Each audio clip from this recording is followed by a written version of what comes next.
नमस्कार।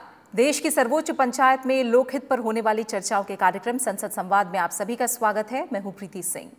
ट्रांसजेंडर समुदाय को सामाजिक, आर्थिक, शैक्षणिक और स्वास्थ्य संबंधी संरक्षण दिलाने संबंधी उभयलिंगी व्यक्ति अधिकारों का संरक्षण विधेयक 2019 संसद में पास हो गया।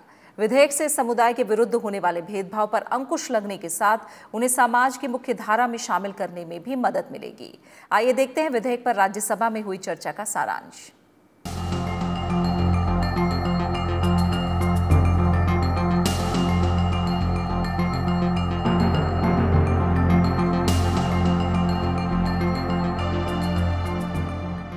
श्रीमती रूपा गांगुली। धन्यवाद सभापति महोदय। ये आज मुझे ये बिल पर बोलने का मौका मिला है, transgender persons protection of rights bill 2019। लेकिन मैं इस बिल के बारे में बोलते हुए सबसे पहले तो ये कहूँगी कि तिरुचि शिवाजी को तो कभी ये देश ज़रूर नहीं भूलेगा। इस बिल के बारे में, इस एक्ट के बारे में जब बातें होगी तो उनके नाम तो ज़रूर आएंगे, हर वक्त आएंगे कि इन्होंने बहुत खट के इसके विषय में काम करके, तैयारी करके लोगों तक सामने पहुंचाए। हम सब बहुत लोगों ने इनके बारे में सोचे हैं, ट्रांसजेंडर के बारे में, लेकिन बिल के तौर पे इन्होंने लेके आए, ये तो कभी कोई नहीं भूलेगा। ये बिल के बारे में बोलते हुए हमें बहुत अच्छा लग रहा है। हम ऐसे हमारे बहुत दोस्तों को बहुत करीबी से देखे हैं। इस बिल में क्या क्या है, एक्चुअली इस देश में अभी भी बहुत सारे लोग जो गूगल तक या रोज़ इंटरनेट वगैरह में नहीं जाते, उन तक इतना क्लैरिटी नहीं है कि ट्रांसजेंडर एक्चुअली है क्या। It's a physical part, it also has a emotional part. जिनके फिजिकल सेक्सुअल ऑर्गन ठीक से बनते नहीं हैं तब वो ट्रांसजेंडर बनते हैं, और जिनके सब नॉर्मल बनने के बाद भी उनके हार्मोनल थोड़े से अलग होते हैं, तब उनको बाद में फीलिंग होती है कि वो शायद अपना सेक्सुअल ओरिएंटेशन चेंज करना चाहते हैं। तो इस बिल में अच्छा क्या है? इतनी देर तक बातें हो रही है कि वो लोग पीड़ित है, अलग तरीके से जीते हैं, एक्सक्लूडेड है सोसाइटी से। इस बिल में अच्छी बात क्या है? स्कूल में भर्ती करना कोई रोक नहीं सकेगा, घर उनको अगर रेंट पे लेना है कोई रोक नहीं सकेगा, कहीं पे कोई इल ट्रीटमेंट उनके साथ कर नहीं सकेगा, मेडिकल ट्रीटमेंट लेने जाए उनको रोक नहीं सकता। अगर गवर्नमेंट जॉब में कभी उन्होंने भर्ती किया या कोई भी प्राइवेट जॉब में भर्ती हुए और उसके बाद उन्होंने जेंडर चेंज किए, तब भी उनको कोई नौकरी से निकाल नहीं सकता। अगर अर्ली डिटेक्शन हो सर, तो बच्चे के लिए भी अच्छा है, पेरेंट्स के लिए भी अच्छा है। इस बिल में हर जगह पे, जैसे छोटी छोटी चीज़ बोलें, ये काउंसिल किस लिए बनाया गया है? काउंसिल में सारे लोग हैं, सारे मिनिस्ट्रीज़ हैं, सारे लोग हैं जो इस विषय में चर्चा करेंगे। मैं तो मंत्री महोदय से ये भी पूछूंगी कि यहाँ पे कोई एग्जैक्टली डिटेल में लिखा हुआ नहीं है। अगर ऐसा इसमें होता, शायद है, मुझे समझ में नहीं आया होगा। अगर ऐसा होता है कि कोई माँ बाप भी ज़बरदस्ती बच्चे को डिस्कार्ड करना चाहते हैं, है ना? हाँ, या कोई कम्युनिटी आके बच्चे को ज़बरदस्ती ले जाना चाहते हैं, वो भी नहीं हो सकेगा। अब डिटेक्शन और ये ऑपरेशन के लिए अगर हम चाहते हैं कि यहाँ पे डिस्ट्रिक्ट मैजिस्ट्रेट या medical superintendent, chief medical officer, ऐसे लोगों के पास जाके अपने परीक्षा और उसके बाद डीएम के पास जाके अपना आइडेंटिटी और नेम चेंज करना पड़ेगा। ये तो अच्छा है, ताकि कोई भी इंस्टीट्यूशन उनको गलत शलत ट्रीटमेंट करा के उनके से पैसा खींचना, उनके इमोशनल डिस्टर्बेंसेस को इस्तेमाल करके उनको परेशान नहीं कर सकता। ये तो सही रास्ते में सरकारी तौर पे वो जाएगा। और ये भी है, किसी डिस्क्रिमिनेशन नहीं है इनके साथ। सबसे बड़ी बात तो ये मुझे ये लगा है कि आज इस देश में ऐसे विषय में चर्चा हो रहा है, ये ज़रूर न्यू इंडिया के साथ, न्यू इंडिया वर्ड के साथ ये जुड़ जाता है। और मैं ये कह के अपने बात को विराम देना चाहती हूँ। ये जो लोग जो रोक रहे हैं और ये जो लोग इसको लेकर एजिटेशन कर रहे हैं, इसमें फ़ायदा किसका है? कुछ एक्टिविस्ट टीम के। मैं तो सबसे यही रिक्वेस्ट करूँगी, सीधी भाषा में, सिंपल अंग्रेज़ी में, हिंदी में लिखा हुआ है बिल। मैं जनसाधारण को और जो सारे लीडरशिप बैठ के इसके ऊपर एजिटेशन कर रहे हैं वो प्लीज़ लाइन बाय लाइन पढ़ ले। बहुत आसान है, सम्मान के साथ जीने का मौका मिलेगा। क्या हम ये नहीं चाहते कि हम सब एक साथ रहे? एक कम्युनिटी अलग क्यों रहे? क्यों अलग कम्युनिटी बने? कम्युनिटी एक ही है, वो ह्यूमैनिटी है, और कोई कम्युनिटी होना नहीं चाहिए। Thank you very much sir. Thank you. Shri A. Navneet Krishnan ji, you wanted just 1 minute. Only one, sir. Please. 1 minute. I welcome this bill. And also our government, Amma's government, what is doing for transgenders. And according to us, this transgender bill may be called as third gender bill because Supreme Court has declared them as third gender. So the name may be changed. And then the National Council alone contemplated in this act. Now our humble submit would be, states are very closer to the third genders. So state council may be constituted. And also our government has given necessary orders for third gender to mention in all the applications. And also our government has given an order for providing for reservation for the third gender candidates. So this, and also now in Tamil Nadu Slum Clearance Board, 491 tenements have been allotted. And also each and every one, those who are in the age group of 40 years are getting somehow ₹1,000 per month. Wait. Just conclude. It's 1 minute already over. No, so the Amma's government is a role model for the whole India. So we are providing employment. Even in one police department, one of the candidates joined as third gender. Thank you. So I welcome this bill. Thank you, sir. Thank you, Navneet Krishnan ji. Mani Satish Chandra sir, Misra ji. Sir, before I start, I thank and congratulate Tiruchi Shivaji that because of him, we are seeing this bill from the government this day. I have to only flag three sections. On 3 sections, I just wanted to have the attention of the Honorable Minister and some clarifications from him. And that is, if we go and see section 16. 16 defines who will be the members of the council. Now, it's almost 30 in number who will be the members of the council. And all of them are very top hierarchy. It starts from the minister, cabinet minister, the state minister, then almost every ministry, the secretaries and officials from that, and then 5 each from states and 5 from the union territories. Now, if this combination is seen, 30 persons would be required to sit together and take decisions under Section 17, because functions have been declared under Section 17. The entire act is to be controlled by the council. The result is how the council functions and how because it says it will advise, it will monitor, it will review, it will redress the grievances, it will perform such other functions. Now, this entire act is to be controlled by a council consisting of 30 top officials, but nowhere it is mentioned how many times this council will meet. It is, as rightly pointed out by Mr. Shiva, that so many members sitting together, it will not become possible. So therefore, either in the rules, or Honorable Minister says that in the rules he will provide that there will be a meeting of the council within 3 months or within 1 month or regularly, then only it will operate under Section 17 and give some results. Otherwise, it will be a council on papers and it will be nothing else. The last thing which I have to point out is under Section 18.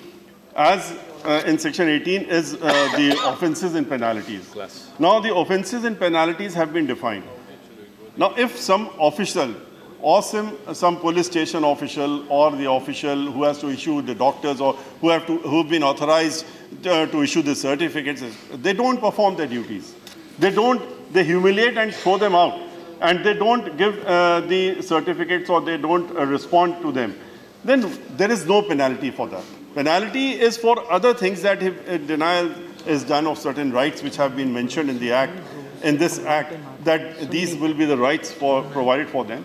But if these persons, they deny the very basic thing, then there is no punishment provided for them. and which should be there so that it acts as a deterrent for these persons that they should perform their duties. These are the only suggestions because my colleague has already spoken on behalf of my party. So this is what I wanted to add. Thank you. जारी है transgender समुदाय के सशक्तिकरण और सामाजिक न्याय दिलाने से संबंधी उभयलिंगी व्यक्ति अधिकारों का संरक्षण विधेयक 2019 पर संसद संवाद। आप बने रहे हमारे साथ, मिलते हैं एक ब्रेक के बाद।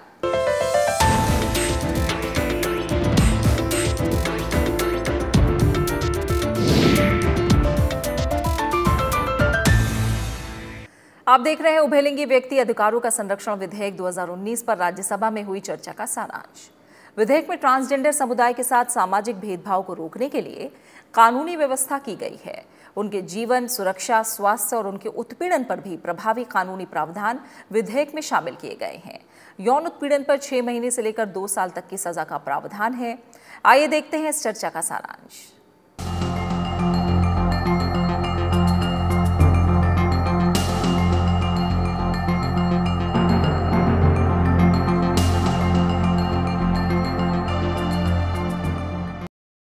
माननीय मंत्री जी का जवाब। माननीय उपसभापति महोदय, अभी तक माननीय 30 सदस्यों ने इस विधेयक पर अपने विचार व्यक्त किए हैं। बहुत अच्छे सुझाव भी आए हैं, बहुत सारी बातें सामने आई है और बहुत सारे विषय पर शंका कुशंका भी की गई है। मैं प्रयास करूंगा कि उन सभी का उत्तर दूं। मैं माननीय 30 ही सदस्यों का आभार व्यक्त करता हूं कि उन्होंने इस चर्चा में भाग लिया और अपने महत्वपूर्ण सुझाव दिए। शिवाजी का विशेष आभार मानता हूं और उनको बधाई भी देता हूं। उन्होंने लंबे समय से प्रयास करके एक प्राइवेट मेंबर बिल यहाँ लाया था और उसको इस सदन ने सर्वानुमति से पारित किया था। स्वर्गीय अरुण जेटली जी का उल्लेख आया कि उन्होंने उसको सर्वानुमति से पारित करवाया था जब वो यहाँ सदन के नेता थे। मैं सदन को निवेदन करना चाहूँगा कि ये बिल भी उनके द्वारा ही बनाया गया। जो हम बिल लेकर के आए हैं, ये बिल भी उनके द्वारा ही बनाया गया। वो विधि मंत्री थे और 2016 से ये बिल बनते एक बार लोकसभा में पास हुआ, फिर लोकसभा के चुनाव हो गए तो लोकसभा भंग हो गई, फिर दूसरी बार ये बिल लोकसभा में पारित हुआ है। लोकसभा ने इसको 2 बार पारित कर दिया है। चर्चा में ये भी आया कि स्टैंडिंग कमेटी ने जो सुझाव दिए थे उस पर ध्यान नहीं दिया। त्रिचू शिवाजी का जो प्राइवेट मेंबर बिल था उस पर ध्यान नहीं दिया। मैं सदन को विश्वास दिलाता हूं कि उनके विधेयक पर भी और स्टैंडिंग कमेटी ने जो जो राय दी थी उन सब बातों पर गौर किया, गंभीरता से विचार किया। और इसके साथ ही साथ सुप्रीम कोर्ट ने जो 15 अप्रैल 2014 को फैसला दिया था ट्रांसजेंडर के बिल बनाने के संबंध में, उस पर भी गंभीरता से विचार किया। उसके बाद कुछ शंका कुशंका थी हमको, विभाग को, मंत्रालय को, तो हमने सुप्रीम कोर्ट में रिव्यू पिटीशन भी लगाई थी कि भाई इसका स्पष्टीकरण दे दें, इसका स्पष्टीकरण दे दें। उसके बाद सुप्रीम कोर्ट ने जो स्पष्टीकरण दिए उसके आधार पर ही ये बिल बना है। और ये बिल जो आशंका कुशंकाएं सामने लाई गई है वो निर्मूल है।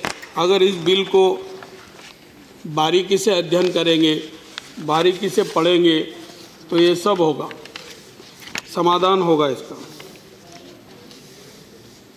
अनुच्छेद 14-15 में जिन बातों का उल्लेख है उन बातों को ध्यान में रख कर के ही माननीय उच्चतम न्यायालय ने राष्ट्रीय विधिक सेवा प्राधिकरण बनाम भारत संघ के मामले में 15 अप्रैल 2014 को पारित अपने आदेश द्वारा अन्य बातों के साथ केंद्रीय सरकार और राज्य सरकारों को उभयलिंगी समुदाय के कल्याण के लिए विभिन्न कदम उठाने का और संविधान के भाग 3 के अधीन और संसद तथा राज्य विधानमंडलों द्वारा बनाई गई अन्य विधियों के अधीन उनके अधिकारों की सुरक्षा के प्रयोजन के लिए उन्हें तृतीय लिंग के रूप में मानने का निर्देश दिया और हमने इस निर्देश का अक्षरशः पालन किया।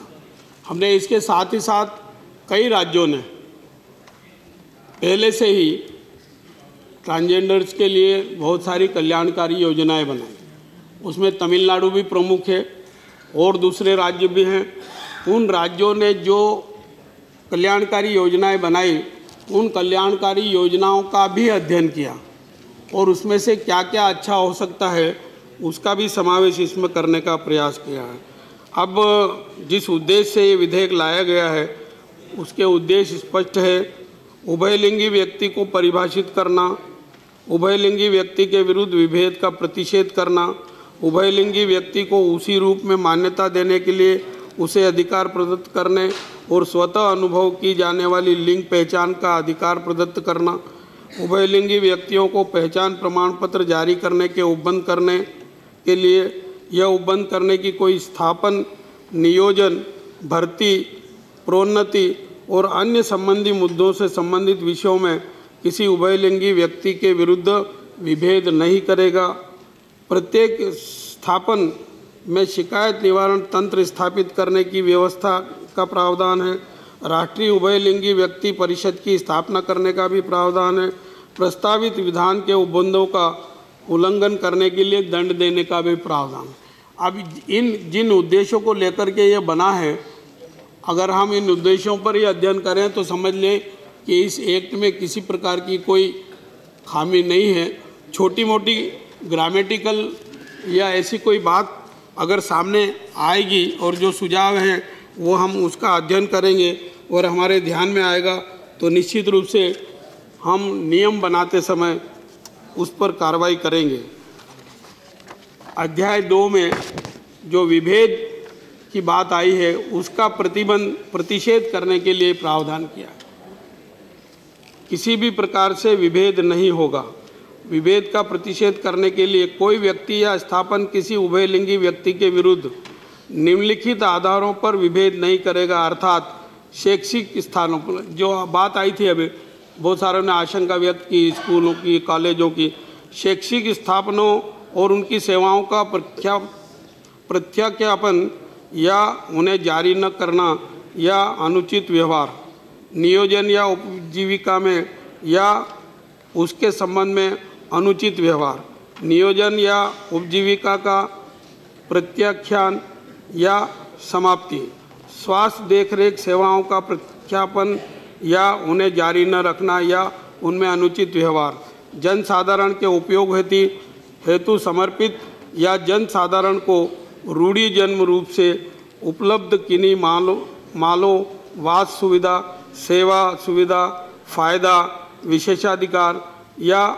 अवसर तक पहुंच या उसके उपबंध या अधिभोग अथवा उपयोग का प्रत्याख्यान या उसे जारी न रखना, संचलन के अधिकार का प्रत्याख्यान या उसे जारी न रखना या उसके संबंध में अनुचित व्यवहार, निवास करने, क्रय करने, किराए पर लेने या अन्यथा किसी संपत्ति को अधिभोग में लेने के संबंध में अधिकार का प्रत्याख्यान या उसे जारी न रखना या अनुचित व्यवहार, निवास करने, ये पब्लिक या प्राइवेट पद के लिए खड़े होने या उसे धारण करने के लिए अवसर का प्रत्याख्यान या जारी न रखना या अनुचित व्यवहार, सरकारी या प्राइवेट स्थापनों जिनकी देखरेख या अभिरक्षा में कोई उभयलिंगी व्यक्ति है में पहुँच का प्रत्याख्यान या उनसे हटाना या उनमें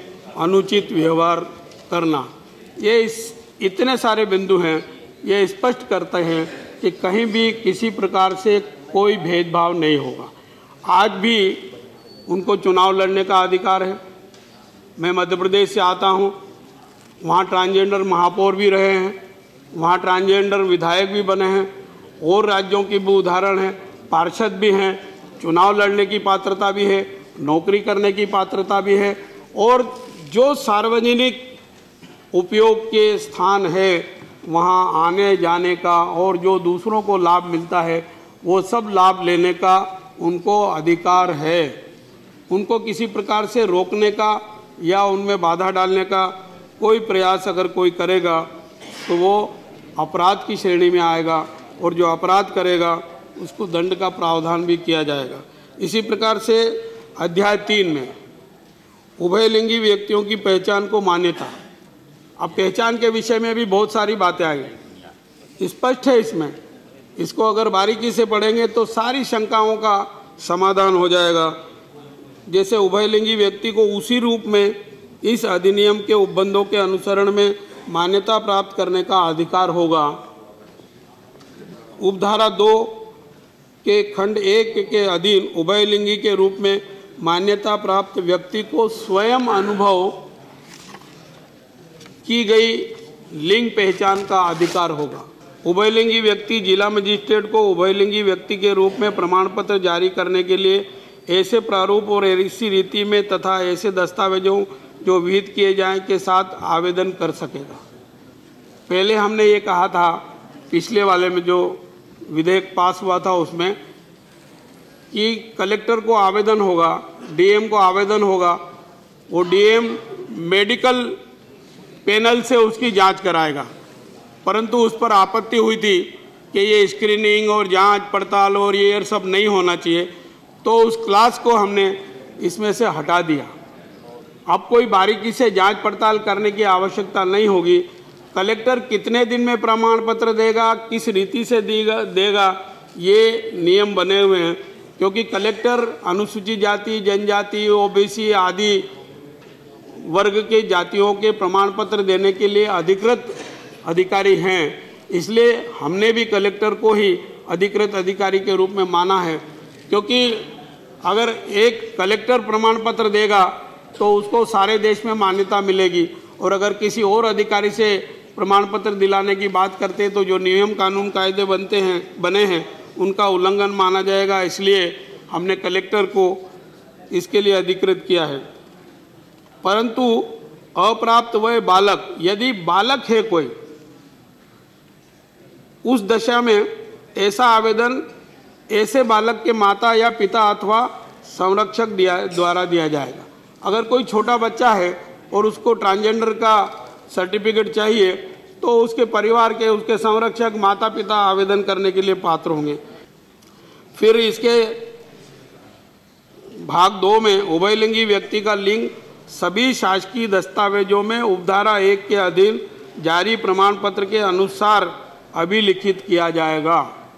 जो प्रमाण पत्र उसको मिल गया है उसी आधार पर सरकारी रिकॉर्ड में उसका इंदराज हो जाएगा और उसको उसकी मान्यता मिल जाएगी।